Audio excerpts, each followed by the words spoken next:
panelli domdan 3 xonali uy qidirganlar uchun 6-mikroyondan 4 etajli panelli domni 4-etajga uyimiz sotuvga chiqdi. Remontlari idealniy bo'lgan, o'zlari uchun qilganlar, sotish uchun taxlanmagan uy. Prixojga kirish qismi, prixoj mebel qilib qo'yganlar. Chap qo'lda spalni, tak zal, yana bitta zal qilsangiz ham bo'ladi, spalni qilsangiz ham bo'ladi. O'ng qo'lda razdельный sanuzel, balkonga chiqib ketiladi. Spalnisidan boshlaymiz. Spalnisida ham spalni garnitur anaqa встроенный shkaflar qilib qo'yganlar. Konditsioner chiroyli qilib pardalar qilib qo'yganlar. Hammasi qoladi. Xo'sh, bu ikkinchi xonasi.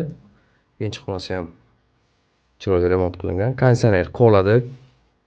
Dom vetrini turibdi. Bu uchinchi xona. Tak. Razdельный sanuzel. Vannasi ham akkuratniy. Полностью kafel bo'lgan. Vannasi ham yangi turibdi. Dальше kuxnya bo'ladi. Kuxnya mebelni qilib chiroyli qilib qo'yganlar. Narsalar qoladi hammasi. 6 metrlik balkon. Kimga qiziq bo'ladigan bo'lsa, pastdagi nomerlarga telefon qilishlaringiz mumkin.